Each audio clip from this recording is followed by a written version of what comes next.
welcome to our listeners and viewers for today's Partnership Publishing podcast. Today we're here with Emilie Szasz-Frank. Hello. Hello, hi. Hi. Lovely to How are be you here. today? Good, thank you. Yeah. Very good. It's actually nice weather today, which is Yes. We've got sunshine, haven't we? And it's May, and we're meeting today to celebrate World Bee Day, which in celebration again of your book, Bumbles Lou, A Coat of Love. absolutely, yeah.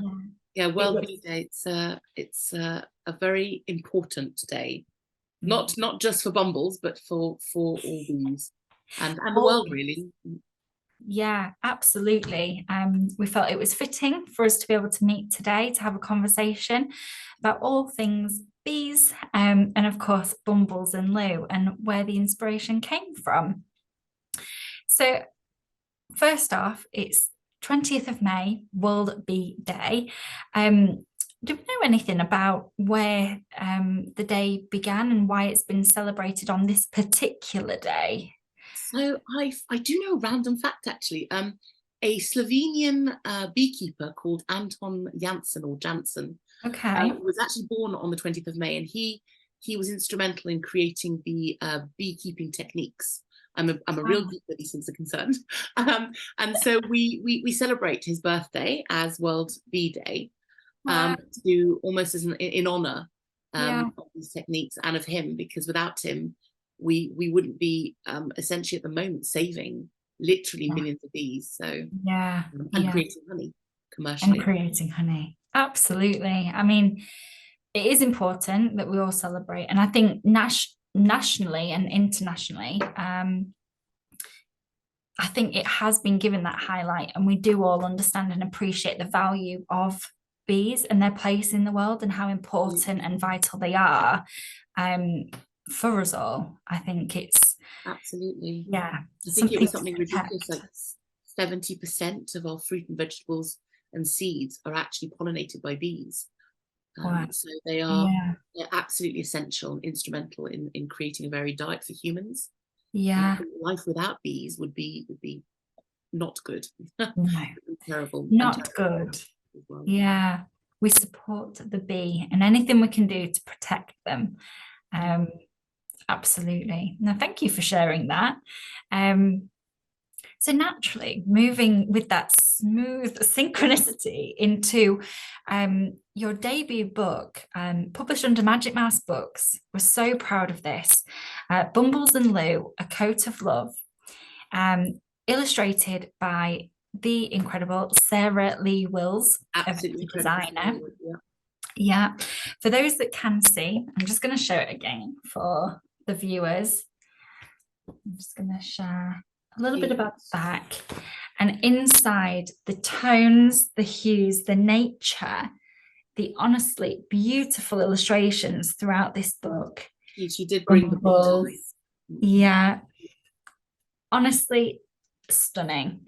And for everyone that has read this book so far, it was released, it was published last year, and the reviews have just been brilliant.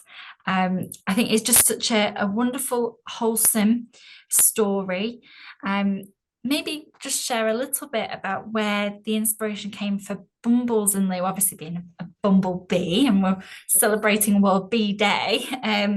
Maybe just share a little bit of the inspiration behind that. So actually, my husband and I were sitting in our garden, and I was about 7 months pregnant with my first child.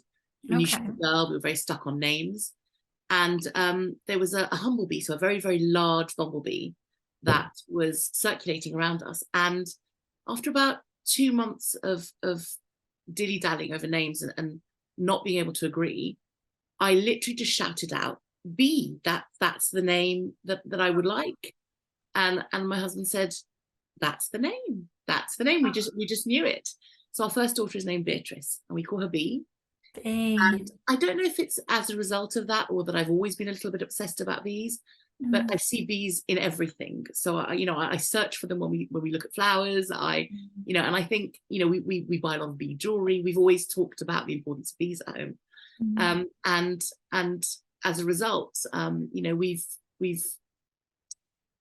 we've enjoyed seeking out literature that talks about bees and stories about bees. And so we ended up actually nicknaming, although her name is actually Beatrice B, we named her Bumbles from about 6-7 months old. Oh, wow. So we call her Bumbles. So she is actually our real true life Bumbles. So that's the inspiration behind why she was a bee, why the character was a bee. Oh, incredible. I never fully got into that with you, even before now, through the whole book process and the publishing process. That's so fascinating. Incredible. There's always a story behind the story. And so now I'm completely obsessed with bees. Yeah. More than most, definitely. I mean, the way the character Bumbles has been drawn by Sarah, even to look like your daughter, and taking that inspiration, is honestly, for again the viewers, I'm just going to share this illustration with you again. But if you she can, may not have antennae coming out of her head, but she does look a lot like that. It's true.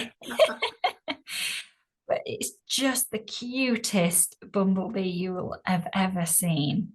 And there we have Lou next to her, the ladybird, the ladybird. Yeah. Very insect-centric at home. Very. It's where the inspiration comes from. But Bumbles and Lou, I'll just read the blurb again, just to give the listeners and the viewers just a little bit of a background into the story. And so Bumbles and Lou, a coat of love. Fitting in can be difficult when you are different. And Ladybird Lou knows this well. She's a ladybird with no spots amongst a school class of confident little critters. But a friendship with a fierce, kind little bumblebee could change everything. And so Bumbles and Lou is a gentle rhyming book that shows the importance of kindness and tolerance whilst expressing the value of standing up for what is right. And again, celebrating World Bee Day, I think standing up for what is right is a theme that naturally is synchronized with your story. And are those themes, and naturally, they're important for everyone, but was that a big thing for you? Definitely, they resonate very, very strongly with me. I think, on all levels, I feel sometimes that having a voice is so important, and whatever that may be about. In this case, bees and saving bees, I laugh, but it is a very serious issue. But generally, I think if you have a voice, not using it is sometimes as bad as doing something wrong. And I feel very strongly about that. And I think that's something that, as a parent, as a mother, I've tried really hard to instill in my children. And that's all you can really do, and hope for the best. If you want them to be good people, I think that's all you can do. That you can give them love and you can teach them what's right, and then that's it. They're out in the world. But it does resonate, and I think if it were to resonate in most people, we wouldn't have a lot of the problems that we have. Maybe a bit of a simplistic view, but we have, I think, a duty to use our voice for good. And so on World Bee Day, I will be using my voice as well.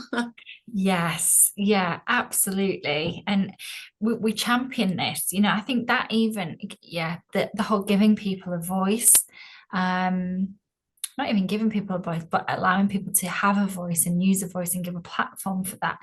That's what our passion is as publishers.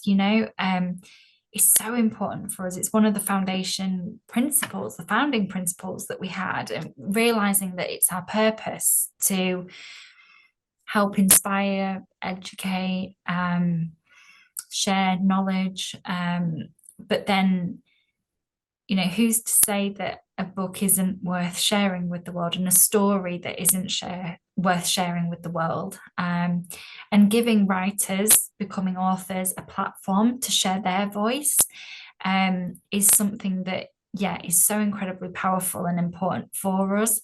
And again, with books such as Bumbles and Lou, A Coat of Love, that has such a strong message, but kind of packaged in such a beautifully illustrated, wonderful, wholesome children's picture book. I mean, what better way to share the acts of kindness and instilling that kind of core empathy, human nature, to kind of grow children into responsible citizens of the future, to look at nature. And I'm personally so humbled that you've taken this book on, because I think in particular children don't have as much of a voice, I think, as sometimes they would like, because they have a lot of things they have to learn, and we want to protect them. And I think children's books are incredible at giving them that voice, at telling them, it's okay to feel certain ways, or it's okay to do certain things, and sometimes it's okay not to, but these are the things you can do. And it's good at validating them. I think validation is also very important for children. Very much so, completely. And I think, again, I'm just flicking through the book as we're talking as well, just again to share some more of Bumbles, that the nature element of your writing, and just that natural feel, the organic natural feel of your book. And I know that was really important for you, the colouring, the feel. And I want a gentleness about it as well. I think, approaching things sometimes a little more gently generally in life. And I'm not very good at that. So I'm teaching a lesson as well, but that sort of, like you said, organic way of doing things. And Sarah did an amazing job, absolutely amazing, at bringing the whole thing to life and bringing it together as well. Yeah, very much so. I mean, the colours are stunning. The classroom, I mean, in effect, it's a fantasy world, but taking it obviously from nature, which is a very real world. I mean, again, I'm just going to share this page. We have a little bit of a snippet of the classroom. Yeah. I mean, where did your imagination come from, to even think of this? How involved were you in the process? Very. She was amazing at getting me involved, because obviously it's my kind of idea of what it should be, and it's quite an emotional process actually seeing your character in real life. I just absolutely love the magic of books. And I think that magic has translated in my mind to very fairy tale like things that are brought within to reality. So, why can't you have a school for insects? Why can't you have, I don't know, a dandelion bus? Or why can't the kind of either magical or animal world have a little bit of the conveniences that we have? And it's just imagining, what that would be like. And I think that kids, it's taking the imaginary and the real and mashing them up for children, so that it gives them a whole new world. And it's almost saying to them, it's okay to have a completely different world, and have an imaginary friend, and have a bumblebee friend that goes to school on a dandelion bus and sits on a toadstool. It's okay for things to not quite make sense. And actually it's important to develop that. I think imagination is the most wonderful thing that children possess. And I think so many adults lose it because of the constraints of the real world we live in. And I cannot emphasize enough, keep that going. I think that little magic is what keeps everyone going. So for me, it's always been about keeping that magic alive, really. You are such a light. Honestly, a pleasure. When we first got the manuscript, right through the process to completion and publishing, it is yeah, such a wholesome hug in a book, really, isn't it? I think the rhyming as well, just quickly touching on that. I mean, the cleverness of your piece of text, you know, the story, the book in general, to have a story, a children's picture book that also then rhymes with these key themes, and the thickness, you know, of the book, the quality is beautiful. And I think, yeah, the rhyming really helps because you create that moment, and the psychology behind that, even, you know, with working with children, and knowing that with rhyme, through rhyme illustrations particularly, you then can remember that story, and you're creating that moment that children genuinely will remember when they grow up. You know, we all remember the children's books that we remember being read to, or we read, and 9 times out of 10, usually, especially from the early years, it's the ones that we remember that had a bit of a rhyme or a rhythm to it. Exactly. It's so clever. So I had a funny moment when my eldest was at I was going to say university, then was at nursery. And, quite the Not opposite. yet, not yet. Not yet. No, not yet. And I remember going to pick her up and seeing all the children lined up and singing a tidy up song, and it was tidy up, you know, it's time to tidy up, and it was rhyming. And I said, you know, it's so lovely to have a song, I said to the key workers. And she said, oh no, we don't do it for that. We do it because when things rhyme and are done in song, and usually songs for children rhyme, they remember it and they want to do it more. And they have a want and a need to get to the next line. And so they kind of fall into sync with each other, and so it's easier to get them to tidy up. So I just remember thinking it's so funny because there were all these little children tidying up, which never happens at home. I was going to say, parents, take note of this. Exactly. I tried singing at home, it doesn't work either. But I think that's why when I was writing it, I thought if it could rhyme, it would just make that fluidity, create a bit more of that fluidity, and that want to get to the next line. Yeah, absolutely. And you enjoy it, you know, you feel, because you're rhyming, your muscle, your face, even as a parent, if you're reading it aloud with a child, or even a child reading it aloud, your muscles are working in your face, and you're smiling because of it. It just makes it so much more of an enjoyable book to read, and a story to remember. No, it's an absolutely stunning book. If you haven't already, you're listening and you're watching, you haven't already, you've never heard of Bumbles Lou or Coat of Love, please do have a look at the reviews. Go online, Waterstones, Amazon. It's available in all good bookshops. Please do get a copy and support Emilie Szasz-Frank, our debut author. And in celebration of World Bee Day, support the bees. And yeah, if you want to find Emilie, contact her or us, just search her name. I have an Instagram account which is at Emilie_the_author. So Emilie the author. Emilie the author, perfect. There's some fantastic content on there as well, and just kind of get to know everything that you're on with. I believe there is more to come, so watch this space with Emilie and her author journey. We're really excited for the future, and just thank you so much for joining us today to celebrate World Bee Day. I did want to say, if anyone wants to know any more about the reasons why I wrote the story, then I also have a website, www.bumblesandlou.com. You do, and it's great. Really would encourage anyone that's watching this, listening this, to take a visit onto the website, and just enjoy. Thank you very much. No, thank you ever so much. Thank you for joining us today, and we will be seeing you soon. See you soon. Thank you. Bye for now. Bye.